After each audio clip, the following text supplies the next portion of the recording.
Hey friends, welcome back to Rita Talks. I'm Rita, and on this YouTube channel, I just share some of the thoughts, ideas that I've been thinking about, some of the things that have been going on in my life. In today's video, I want to talk about this idea that, like, this basically realization that I've had today about basically the common thread between all of the things that I'm good at. And I've finally figured it out because I have a big breadth of interests. I love reading, I love mathematics, machine learning, AI, just basically like psychology, trying to understand people, leadership, and all of that stuff, creativity, and all of those things. And today, I was thinking about this idea, and that has led me to understand that basically the common thread between all of these things is that basically I love truth seeking. So basically, whether it's as part of my job as a software engineer or through all of my readings and interests, I'm always trying to understand what is the truth and not just taking things for face value. And I'm always trying to basically have a better estimation of the truth. And with this better estimation of the truth, because I would never have a perfect estimation of the truth just because of the limited nature of my body, I can only pay attention to so much at the same time. And that's completely okay. It has its like upsides and downsides. But yeah, I've just been playing around with this idea.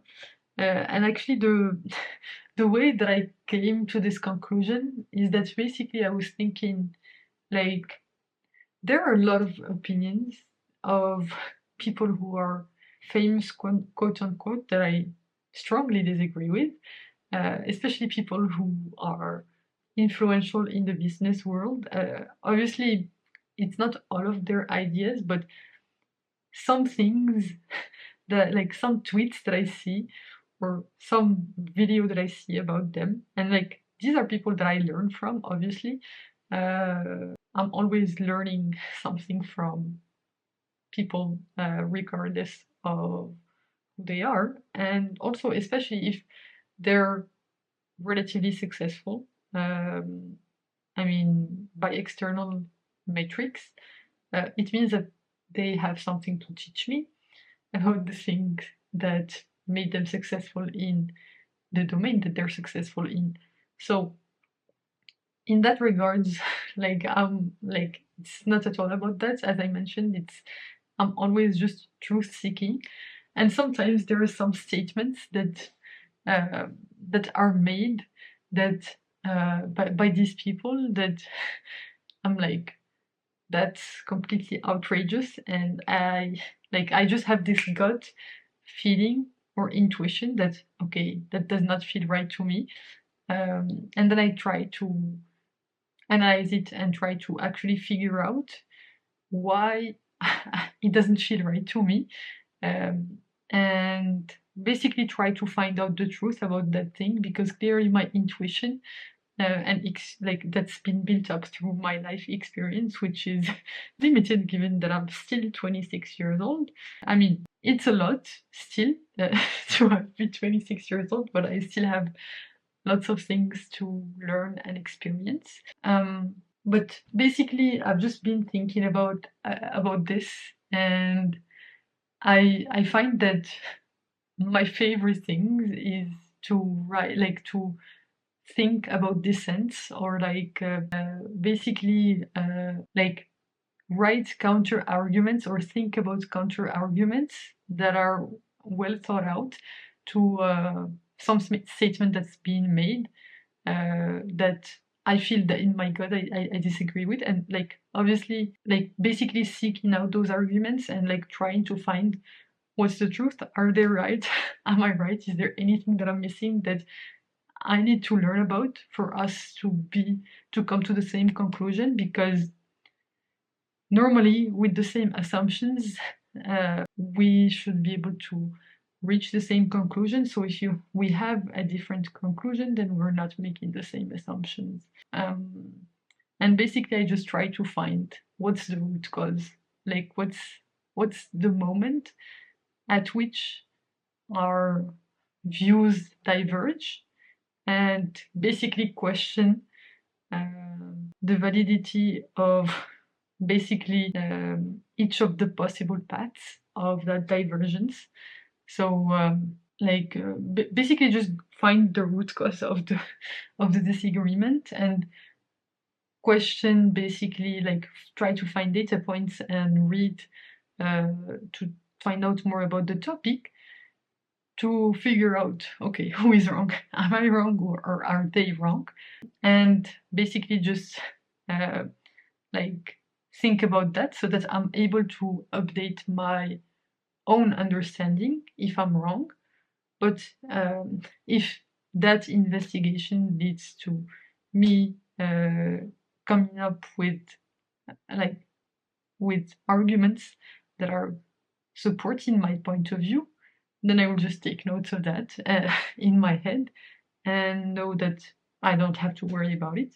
And it just gives me peace of mind to have a conclusion on basically the outcome of that friction, and like what is the actual truth. And I'm always trying to get as close as possible to the truth, because with that representation, I'm able to make better decisions. Not always, obviously. I think it takes a lot of time to shift behavior based on information. Just like a good example of that is that it's very, very hard to change our behavior when it comes to, I don't know, let's say working out. We might know what we should do, but we don't do it because it takes a lot of work to get to that point, and that's completely okay. And it's not something that I expect to change immediately. But yeah, basically, I was thinking about this, and I was thinking that maybe like my brand can just, I mean, not brand, like it sounds grand, like some grand thing, or like that's not the plan, but maybe the kind of content that I can post about on my main channel or on my Twitter account, or maybe I can have a blog where I can just document that thought process of trying to figure out what's the truth and what's the conclusion that comes out from that investigation, so that I can hopefully either, like help someone else understand, like, okay, what's the actual truth here? Or even I might be wrong in my reasoning, and I would love to get some feedback about whatever thoughts I'm having and assumptions that I'm making. Maybe it's something that I'm not able to see, and yeah, I just got really excited when I thought about this, and basically I remembered, like, I was reading Ruth Bader Ginsburg's her autobiography, and like throughout the autobiography, since she's a judge, and she was, may she rest in peace, she was a judge. It was her job to have good judgment and to improve her thought process and make the right decisions based on the truth and figure out what the truth is. And basically, I don't remember if this exists in other courts other than the Supreme Court, but basically this ability to write a dissent when, for example, the Supreme Court makes a decision that she strongly disagrees with, like, I mean, I think that applies to all of the Supreme Court justices. And honestly, I don't have that much information, or don't remember that much about other courts. But basically, I love this idea of having um, written dissent about an idea that's uh, that someone that especially if it's someone that I think has lots of influence. I think that's the problem, is that basically people just use proxies when deciding what information to trust or not. So let's say a millionaire gives you information, right? Says something. So when Alex Hormozy says something, I mean, there is some truth to like what he's saying most of the time. I think otherwise he wouldn't be where he is. But the thing is, we should not just basically take whatever he says as gospel just because he's Alex Hormozy. Like, we should actually listen to what he says and basically determine from base principles, from understanding the topic, whether what he's saying is right or wrong. Probably 99% of the time he will be right because he's very successful, he has developed lots of good judgment, has, um, you know, has lots of experience and stuff like this. But that does not mean that he's always right. And I think that's the mistake that people tend to make, is that they just believe what someone says because they have the status, but not because of truly understanding the topic at hand. And that's in a way a good heuristic until it's not, because let's say 99% of the time you just say do as they say, but what if the 1% of the time, I don't know, let's say they're being racist or anti-Semitic or something like this. I mean, that's not what I'm saying. I'm not saying any of that stuff about Alex Hormozy. Obviously, this is just an example, like that could happen. And basically, if we just, I mean, these are obvious examples, but let's say it's about topics that are less obvious and for which the line is quite fine and they might be on the wrong side of the line. Basically, that's when there is like, basically it goes back to this idea of fat tails that Nassim Nicholas Taleb talks a lot about. And this idea of black swan is that even though the likelihood is very small, the like the impact of that small thing happening is so high that basically it will have very, very bad consequences. And so basically that 1% of the time that anyone is wrong could have could basically it could basically just in some sense erase all of the times that they're right. It's the same as, like, let's say you're 99% of the time right, and every time you're right, you get $1, right? And that happens over a long time horizon. But every time you're wrong, you lose $1 million. So it's basically about expected value. So 99% of the time, you're gonna gain $1. So the portion of the expected value of that one is 0.99, because it's $1 times 0.99. That's the percentage or the probability of it happening, plus plus 0.01% times minus 1 million. And basically, you would be losing out on hundreds of thousands of dollars, like basically almost a million, like $100,000 if I take that count, no, 0.01, 1 million, I would say that's for $1 million, I think that would mean, yeah, that's basically 10K. That's 10K that you're losing for a gain of 99 cents. And that's the one that, you know, just because you're gaining a little, like, obviously the example that I gave is very extreme, and the fat tail, I mean, actually it depends, but usually, like, that's the whole concept of the black swan, is that that tail event, even though it's very, like, it's rare as compared to the most common event, it does not have a proportional effect.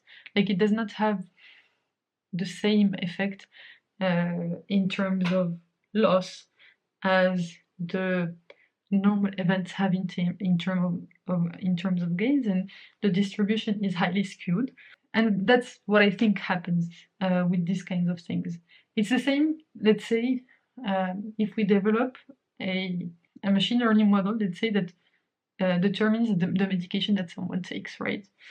Let's say like, I don't know, also 99% accurate. And let's say that most of the time it gives you the right medication, but let's say this medication is about trivial stuff, right? It's just about a pimple or some stupid thing, like something that's not like super important. But let's say that the 1% of the time that it gives you the wrong medication, it gives you medication that, I don't know, like something about cancer or something that leads you to die. So the downside, like, basically, even though the upside from this model is that you get very good accuracy in terms of the medication, like in terms of, I don't know, pimple medication, you're getting very, very bad accuracy for actually vital medication that's a life or death situation. And in this case, the downside is very, very, very high. And as a result, it would not be worth using this model, even if it has 99% accuracy. And yeah, but basically, I would like, the thing about real life and listening to advice is that we don't know what's the probability distribution. And because we've gotten all of these good data points, like, oh, this model predicted well this medication or something like this, hence I can trust it with all of my medication, is a very bad decision, because as it turns, this model is gonna make a very, very bad decision when it comes to, like, when it really matters. And that means that the model is not worth trusting. And the thing is that in real life, we really don't know whether the model is worth trusting or not, or like the advice of some person is worth trusting or not. And the only, like, this is from a statistical point of view. So the only way to truly know is to find out more about the topic. It's to learn more. Like, if it's a model about medicine, it's to learn more about the inherent properties of how medicine works, and that will allow you to fill the 1% gap, where you will be able to tell, okay, what this person, what this model is saying is absolute bull crap, so I should not follow it. And that's how we close the gap between the 99%, so that we can get the benefit of the 99% where it's right, but also protect against this black swan phenomenon, that has very, very dire that has potentially very, very dire consequences. And the same goes for advice and listening to people.